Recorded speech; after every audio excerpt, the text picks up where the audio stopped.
When we're not, please see me afterwards and let me know about that.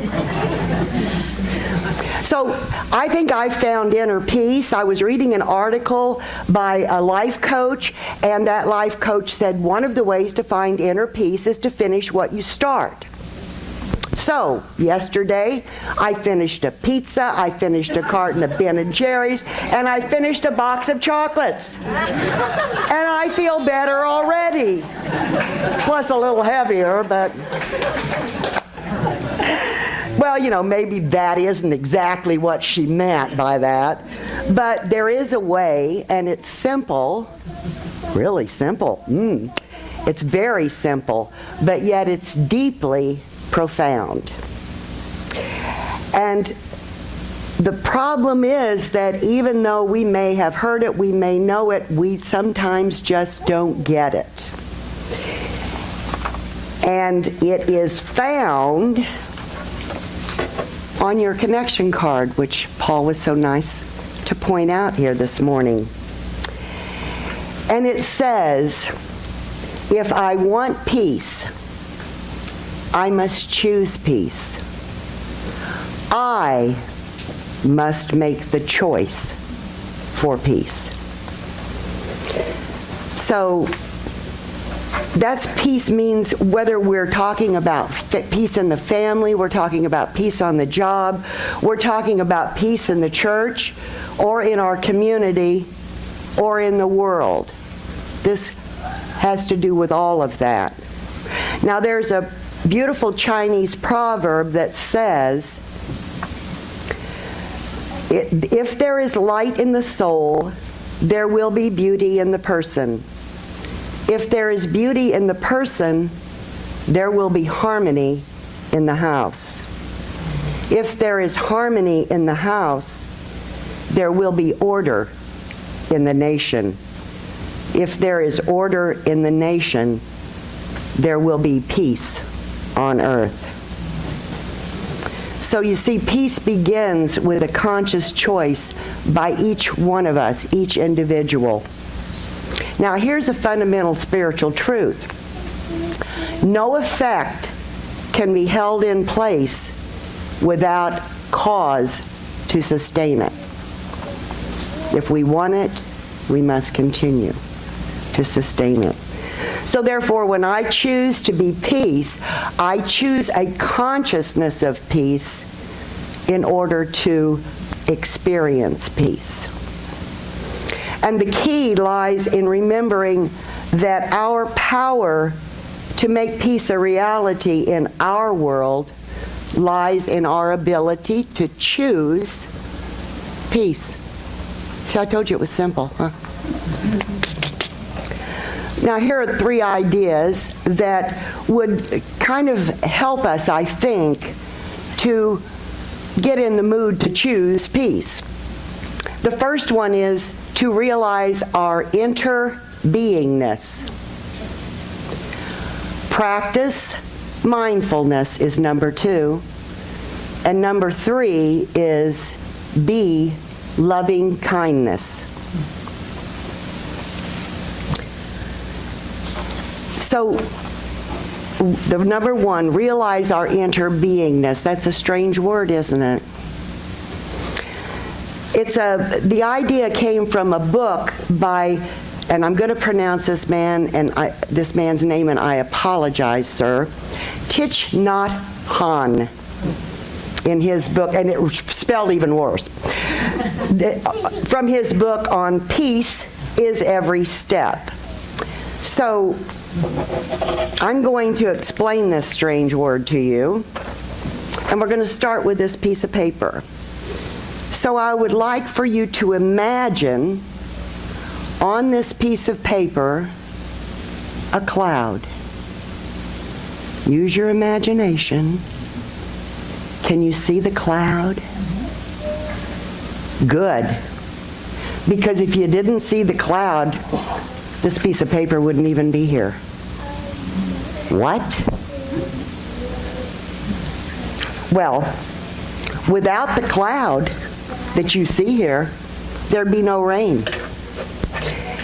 And without rain, there would be no trees, And without trees, you're going with me here, we wouldn't have the paper. So that's an example of interbeingness, things that are connected together. The cloud is essential for the paper to exist. And if the cloud is not here on this sheet of paper, then the paper cannot be either. So we say that the cloud and the paper inter-are. Now I'm going to take it a step deeper. If we probe this sheet of paper, you can see sunshine in it, right? Has to be, because without sunshine, the forest wouldn't grow. And without the forest, we wouldn't have the paper. And here's another one. Let's go even better here. Can you see the logger in this paper? Because without the logger to cut the tree and deliver it to the mill, we wouldn't have the paper. And can you see wheat in this paper? Because without the wheat, a man cannot live without his daily bread, right? Without the wheat, the logger wouldn't have bread to eat. And actually, the logger's mother and father are in here too. I think they're right over there. So when we look in this way, we see that without all of the things I was telling you about, this sheet of paper can't exist. And if we look even deeper at this paper, you can see yourself. Because when we look at something, we have a perception, don't we? So this sheet of paper holds you and me in addition to all that other stuff, so it's getting really crowded. Your mind is here, and mine is also. So we can say that everything is here in the sheet of paper. And you know, we can't point to anything that's not on that sheet of paper. Time, space, earth, rain, minerals, and the soil, the sunshine, the wheat, you and me, everything coexists with the sheet of paper. Now, to be is to enter be. We cannot just be ourselves alone. We have to enter be with every other thing. The sheet of paper is because everything is. And we are because everything is. We have to enter be with everything. It's a pretty fascinating concept, isn't it? Thus, you've had your introduction to interbeingness. So the first step to returning home is to realize our inner beingness. And by connecting to our inner beingness, we come to the realization that everything we could ever need, want, or desire for our peace and happiness is already ours. It's already a part of us. We need not hunt for it. We need not chase after it. We must just settle into it. And a way to do that is number 2, right? Practice mindfulness. So what is mindfulness? Anybody got an answer? Being in the now. Being in the now. Present. Being fully present. Being fully and completely in the present moment. And how often is our peace disrupted because we're regretting something that happened in the past, or we're worrying about something in the future? So this is a lovely little poem that kind of brings that home. I was regretting the past, fearing the future. Then suddenly my Lord was speaking. My name is I Am. God paused. I waited. God continued. When you live in the past with its mistakes and regrets, it's hard. I am not there. My name is not I was. When you live in the future with its problems and its fears, it's hard. I am not there. My name is not I will be. But when you live in this moment, it's not hard. I am here because my name is I am. Now, Buddhists use temple bells to remind themselves to return home to peace and to come back to the present moment. And every time they hear a bell, they stop talking, they stop thinking, and return to themselves, breathing in, breathing out, and smiling. Sometimes when they hear the bell, on the in-breath, they say to themselves, listen, listen.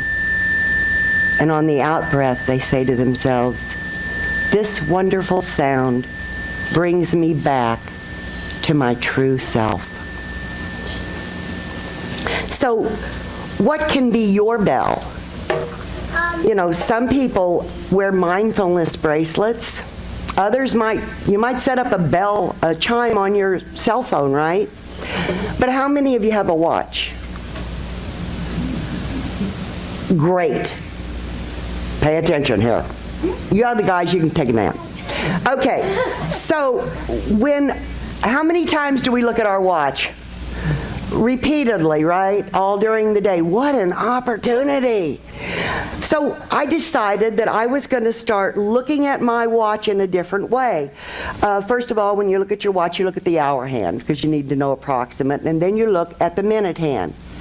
And it occurred to me that everything on one side of the minute hand, it's gone. Everything on the other side of the minute hand, it may not happen. The only thing I have is right there where that minute hand is. And that gives me an opportunity to breathe in, breathe out, and enjoy that minute. So, how many, if you just want to practice mindfulness, regardless of how you do it, you could use this simple breathing technique. Let's try it with a chime. Breathing in, I calm my body. Breathing out, I smile. Dwelling in the present moment, I know this is a wonderful moment. Now, the idea of mindfulness, practicing mindfulness, is not just a Buddhist idea. In fact, it's also in the Jewish tradition. There's a passage from the Talmud that reads, "The inner peace of the world to come is living in this world with full attention." So I think that we all need to ask ourselves, how can I live in this world with full attention? One of them could be to get up here and talk. Trust me, my minutes are full attention. So finally, the third one is to return home to peace. We need to practice being only loving kindness. And there's a story about Gandhi, who was coming into a village that had a gentleman there that was notorious for being an agitator. And when Gandhi walked into the village, this man jumped out and grabbed Gandhi by the neck and just started squeezing. Now, the people that were around Gandhi were horrified, but it is said that there was not even a flicker of hostility in Gandhi's eyes. Not a word of protest. No fighting back. no self-defense. He yielded himself completely to the flood of love within him. And in that instant, the man broke down like a little child and fell crying at Gandhi's feet. Now, the people who observed this, they thought, this is a miracle. But to Gandhi, who was used to the miracles of love, it only proved the depths of the words of Buddha that he often quoted. Hatred does not cease by hatred at any time. Hatred ceases by love. And that, friends, is an unalterable law. So, how do we return home to peace? Well, we go a long way towards doing that if we followed the 3 steps that I was talking about. Number 1, to realize our interbeingness. I know the connection of all beingness, and I know that everything I need is right here within. Number 2, to practice mindfulness, staying focused on the I am presence that is always here in the present moment. And the only loving kindness, to practice a consciousness of love. When we practice a consciousness of love, we choose that. Now, TNH, because I'm not going to murder his name again, wrote a river meditation in his book, Peace is Every Step. And it's a metaphor for how we lose our peace and can then return home to it. And I found a lot of other metaphors in this, so I think that you'll enjoy it and see if you can recognize the river in yourself. So if you would like to close your eyes, you may. If not, it's not important. But I'd like for you to see yourself as the river. Take a deep breath and exhale, and just see yourself as the river. Once upon a time, there was a beautiful river finding its way among the hills, forests, and meadows. The river began by being a joyful stream of water, a spring always dancing and singing as it ran down from the top of the mountain. One day, the river noticed the clouds of all sorts of colors and forms, and it soon did nothing during the day but chase after clouds. It wanted to possess a cloud, to have one all for itself. But clouds float and travel in the sky, and they're always changing their form. Sometimes they look like an overcoat, sometimes like a horse. But because of the nature of the impermanence with the clouds, the river suffered very much. Its pleasure, its joy, had become just chasing after clouds, one after another. But because it could never catch one, despair, anger, and hatred became the river's life. One day a strong wind came and blew away all the clouds from the sky. The sky became completely empty. Our river thought that life was not worth living, for there were no longer any clouds to chase after. It wanted to die. But how can a river cease to be? That night, the river had an opportunity to go back to itself for the first time. It had been running for so long after something outside of itself that the river had never really seen itself. It was the first opportunity for it to hear its own crying, to hear the sound of water lapping against the banks. And because it was able to listen to its own voice, the river discovered something quite important. It realized that what it had been looking for was already within. The river realized that clouds are nothing but water. Clouds are born from water, will return to water, and that the river itself is also water. The next morning, the river discovered something beautiful. It saw the blue sky for the very first time, something it had never noticed before. Being only interested in clouds, it had missed seeing the sky, which is the home of all the clouds. Clouds are impermanent, but the sky is stable. This great insight brought peace and happiness to the river. And that afternoon, when the clouds returned, this time the river did not want to possess any of them. It could see the beauty in each cloud and welcomed all of them. When a cloud came by, it would greet the cloud with loving kindness. And when that cloud wanted to go away, the river did not chase it.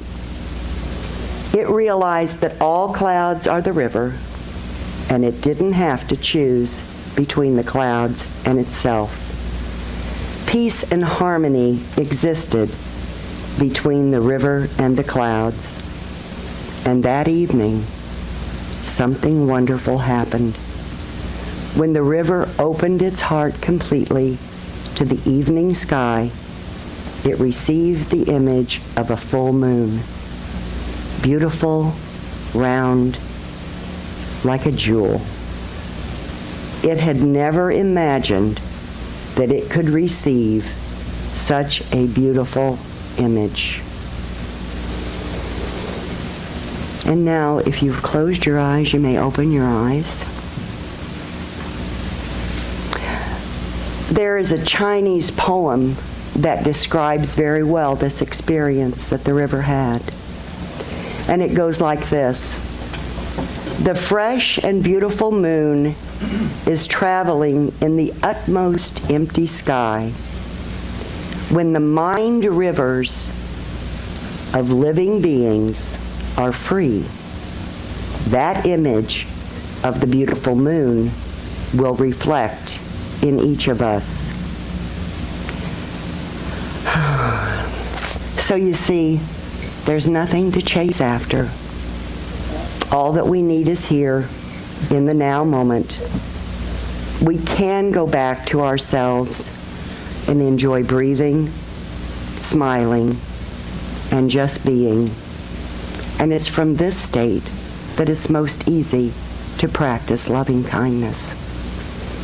So let us all in this moment vow to return home to peace. And I invite you this week to join me in choosing peace. Thank you.